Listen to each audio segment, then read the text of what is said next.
Baldy, it was ugly week 1 for the Giants against the Commanders. Not as ugly week 2. What'd you see on film? Let's start with the offense. Do you think that type of offense with the Giants outburst is sustainable with Russell Wilson throwing those deep balls all day long? If he gets protected like that, I mean, the rookie left tackle went in there and pitched nearly a shutout. He was much better than the guy that was getting flagged every single play for that drive. Never seen that before. But, no, I mean, I don't know. I mean, 450 yards in the history of the New York Giants. Eli threw for over 501 time. That's the second most passing yards ever by a Giant quarterback. So I don't know if that's sustainable. But, look, all they talked about the whole offseason was we need more explosive plays. Well, they had 7 passing plays of 20 yards or more, including 3 touchdowns. And so I would say that I would think you could lean more towards what we saw last week than what we saw the first week with Russell. It certainly, certainly was encouraging how they threw the ball on Sunday. That's no doubt. Listen, I don't want to offset what the Giants did well here, but how much of that is attributed to what I think most of us thought was going to be a pretty bad Dallas defense coming into the season? I mean, that obviously is different than the Commanders.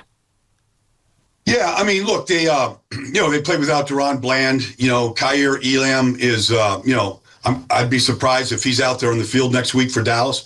So they were short in the corners, but everybody, Darius Slayton, Wandale, Malik, they all ran by everybody, whether it was Trayvon Diggs or Donovan Wilson, or they ran by everybody in that secondary last week. So Kansas City presents a different challenge, but you can still get the ball down the field. You got to be able to handle their pressures. Philadelphia did a good job of handling their pressures, didn't turn the ball over, and basically played a very conservative game to win that game because Kansas City is not an explosive team at all and is really struggling to score points, period. Baldy, before we move on to some of the defensive individual performances, I want to get your thoughts on that. But you mentioned Hudson, who was the tackle that had, the 4 penalties on that drive, whatever, a total meltdown. And I guess there's some thought that saying, you know what, young kid, there's potential, there's fight there. For me, I don't know how you could tolerate that at the NFL level. You, a former lineman yourself, what would you do if you're the Giants with Hudson after that performance? I would start Marcus Bowe if Andrew Thomas isn't ready to go. I have no problems with what Bowe has done in preseason, what he did in that game. He saw every decent pass rusher, Dante Fowler, Marshawn Neal, and Sam Williams. He saw them all in Dallas last week. They didn't give him much help. He was out there on an island by himself. He seemed just fine. He's a very smart kid. He's very athletic. He actually reminds me, I don't want to get carried away, reminds me of Deion Dawkins in Buffalo. Like, I think he has that type of athletic ability. He looks more like a guard than a tackle, but I don't know. Like that's the best left tackle we've seen since a healthy Andrew Thomas in a while in New York. There you go. So Baldy, you were on the dart train earlier than even we thought here. So based on what Russell Wilson did last week, does that change what stop you might get on at here, or do you still the same thing? No, I mean, Russell played great. I mean, congratulations to him. Like, he blocked out the noise. He went out there and he played very well. And he read the defense properly. He made those throws aren't easy to make. I mean, the throws that Malik Neighbors in the end zone, I mean, there's not much room there. He threw them up there perfectly. And he's always had good touch on a deep ball.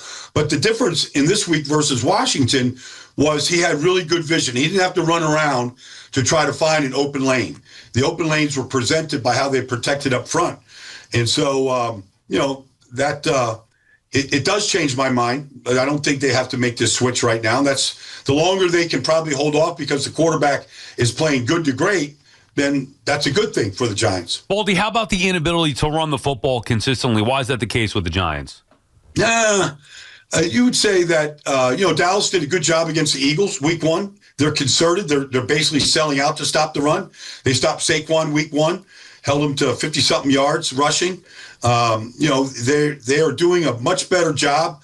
Kenny Clark makes a big difference inside.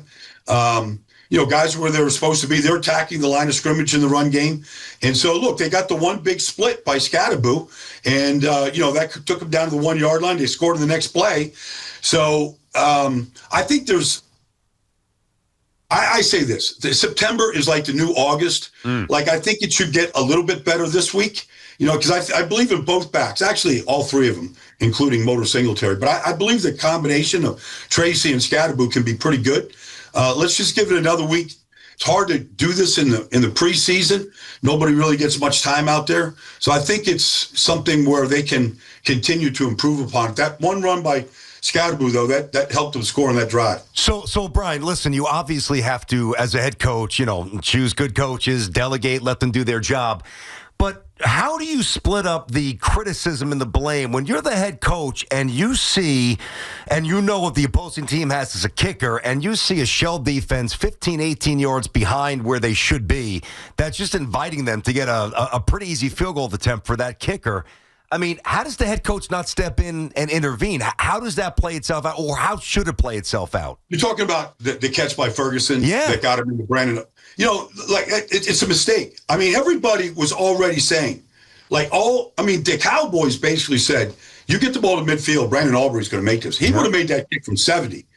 I don't see any advantage to playing that soft. All right, and that look, the corners were already out to the number, or the safeties were already out to the numbers. They're already telling you it's a Tampa 2 defense. The middle of the field is going to be open. All Ferguson did was run to the 50 and turn around. To me, in that situation, they need a field goal. Who cares? If they score a touchdown because you're pressing these receivers, all right, you might have to live with that. I would press the receivers and challenge the quarterback and the receivers, rather than just give them that completion right there, because that's what they did. And I thought that was a real mistake. But I see that mistake around the league with as little of time, that was 19 seconds that were on the clock, whatever it was. I thought that was a major And Baldy, is it just because these coaches want to avoid getting shredded on the radio and in the post-game press conference? I hope not. I hope not. I hope that's not how they're coaching, because, it was just way too easy. It was just way too easy right there. And I don't know, even if they went to the outside, they could have completed the ball to the outside too. Mm-hmm. The corners were so deep. If they wanted to throw it to the sideline, they could have done the same thing and got out of bounds, not even have to use a timeout. We want to get to the Jets with you, Baldy, but I have a couple more on the Giants first. Insider calls are brought to you by Nationwide for your insurance and financial needs. Nationwide is on your side. Dexter Lawrence, you were critical of his performance last week, and Abdul Carter. Give me your breakdowns of those two. I still haven't seen the Dexter Lawrence. I know we have seen the last 2 years. I know he got hurt last year, but for a year and a half, he was a dominant player. I haven't seen that from him. And I don't know what it is right now, but, he had a rookie guard in front of him, Tyler Booker. He had, another young player. They had a backup center in there, and for Cooper Beebe. And I didn't see him dominate the interior of that offense line of the Cowboys. And if Dak has time to step up like he did, he can be deadly, and he was. So Dexter, I have a problem with. I saw Abdul had some rushes. He got on the interception by Drew Phillips. He was right there, in Dak's chest. So I think he got there. Bernsey is the guy right now that's, and Kayvon played good. Got a little play at the end, but I think they need to do more as a group up front right now than what they're doing. But with Dexter specifically, is it an effort thing? Is it a recognition thing? Is it a technique thing? When you're that good and you're that quiet, something's going on. Yeah, something's not right. He should be physically manhandling people in the middle, and he's not right now. Mm-hmm. And they're getting into his body. Tyler Smith got into him a couple of times and are moving him. That's something that you haven't seen the last year and a half. I don't know if they're not challenging him the right way. Sometimes these big guys, you got to really challenge them, and you got to let them know that they're under the spotlight. They're counting on him to really take two guys in the passing game, where these other guys can kind of live one-on-ones and see if they can win. But he has to at least push the pocket more than he's doing right now. No question. And I haven't seen that the way I'm used to seeing it from him. If you ask me what it is, I don't know if it's conditioning right now. I don't know if he's got to play into better shape. If that's an issue, I don't know that, because he's still playing a lot of snaps. Mm-hmm. He just don't see 97 showing up the way we're used to seeing him. You're not wrong. All right, Justin Fields. Week one was fun, Baldy. It was a lot of fun. And then you could tell right away the first drive, he missed Garrett Wilson. He missed him by a good chunk. He was wide open. That's a 20-yard pass that they didn't connect on, never got on track. And he looked really like kind of like he did with Chicago. So concussion aside, which is a separate issue, how alarming the stark regression from week 1 to week 2 for Fields? Well, it's a big setback as a whole group. I mean, Buffalo does a lot of different things defensively. They give you a lot of coverages, a lot of safety rotations. It's not easy to always read it, but, Garrett's sitting right in the hole there. Just have to make that throw. His offense line can't protect any better. He missed a couple of those. He missed one on the flat, to Isaiah Davis on a third down. It should have been a first down. They should have been driving, and he threw it behind him. He knew it. He grabbed his helmet right away. Accuracy has been his problem in this business, and also not really always seeing things the way you got to see it. And he freezes sometimes. I saw that in Chicago at times, and he did a little case of the yips, in there sometimes, just the way you see from baseball players throwing it to first base. Like it wasn't anything like we saw week 1. How about cleaning up the penalties? Aaron Glenn, it was a rough week for him as well. I know it's only week 2 of his head coaching career here. Week 1 was good, but still some stuff to clean up. Week 2, it got worse. How does a head coach like Aaron Glenn, Baldy, clean up the bad penalties that we've seen far too long with the Jets? Well, Sauce had 2. They're counting on him to be a shutdown player the way they're moving around, and he wasn't. He had the penalties. He gave up some catches. Like, you're putting, you just gave him the contract. You're like, you got to play like stars win games in this league. Guys like me that played in this league and 12 for long, we don't win games. Stars got to win games. Josh Allen wins games. Like, Sauce has to help them win games. He can't be grabbing these receivers by the jersey. Like, he's better than Keon Coleman or, whoever's out there he's guarding. So that starts there. You can't do that if you're Sauce right now. So that's part of it. But the penalties are unforgiven, and it's got to be harped on all practice long. There's got to be you just have to know, like Chris Clemens, like they should have cut him. Yep. What they did to Clemens, like that's uncalled. Like, he didn't play well, and then he had the dumb penalties on opening drive, 3rd and 19. You're doing what you're doing, like it's just uncalled for. And you got to, like, it's 2 weeks in a row they've cut a player that's been on this roster. I mean, you send the message sometimes like that. I'm with you. All right, so you talk about the Jets defense, and we go through the names, and there are some really good names that I think is a little misleading as to what the defense should be.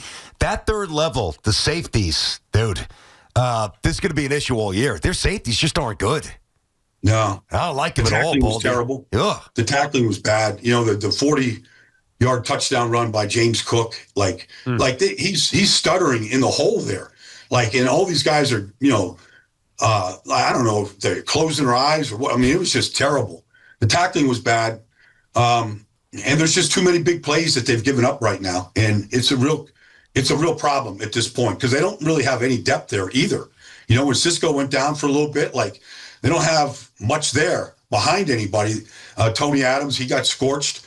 And so it's a real issue. And look, if your back end isn't strong, you're either going to give up explosive plays in the run game or the ball's going to go over your head. And we saw both those things happen in 2 weeks in a row now. You think, Baldy, last one for me, you think either of these two teams, Jets, taking on the Bucs in Tampa, the Giants obviously hosting the Chiefs Sunday night, you think these are winnable games for either of these two teams? The Bucs are a good team. They played behind a broken offensive line last night, went 80 yards down the field with a drive that looked like a Friday afternoon walkthrough, what they did to Houston, who's a good defense. I do think the Giants and the Chiefs, I do think that can be a win. The Chiefs are really struggling. They don't have explosive elements to their game right now. They have one guy that can get deep, and that's Tyquan Thornton. And Mahomes has been very inconsistent. He hit him once for a big play last week, but they're not running the ball well at all right now. I don't know that they have a great running back on there's real questions on the left side of the offensive line right now. That team is sputtering. That's winnable. I think Tampa is a really good football team, and they're really well coached. And I just know Todd Bowles, what he thinks about the Jets. Like, if there's one game on that whole roster that he wants to win, it's the Jets. Like, it's still, he had 10 games, won 1 year. Like, it still is stuck inside him what happened up there in Florham Park. Hey, understandable. I mean, and by the way, he's not alone. He's got a group of people that are frustrated by the way things went at Florham Park. Thank you, Baldy. Appreciate it. As always, look forward to talking to you next Tuesday. Thanks, you got it, guys. Take care. That was Odyssey NFL Insider Brian Baldinger, host of the Best Football Show podcast. Insider calls are brought to you by Nationwide. For your insurance and financial needs, Nationwide is on your side. I'll tell you, BT, I was going to ask him about Sauce after I got to the penalty stuff. He went at him pretty good, which is good. I mean, I think Sauce Gardner's been overrated the year. It doesn't mean he can't be a good player. It means to date, Sauce Gardner's getting too much hype and to me, overrated, not making enough plays. The other thing, second week in a row, Dexter Lawrence as well. Yeah, Lawrence, he has been on Lawrence from the get-go. Yeah, there's no doubt. Now, is he hurt? I mean, I don't know what's going on. He's invisible. I mean, so if you're out there, he's going to start doing much. He's got to do a lot more because he's just not playing well. But Sauce, to me, you know, if you're not going to be a good tackler, which he's not, because Revis was like thick and stout and had better leverage and just better technique. I mean, Revis would wrap you up and you would feel Darrell Revis when he hit you. I mean, Sauce is like a gnat, like just buzzing around, like zzz, like he doesn't have any oomph behind, and he hits. So if he's not going to hit you, which he's not, is he going to make any disruptive plays? When was the last time you saw? You know, and I know he shuts guys down too. I get that to an extent, but I mean, can you pick one off? Can you jar one loose? Can you house something?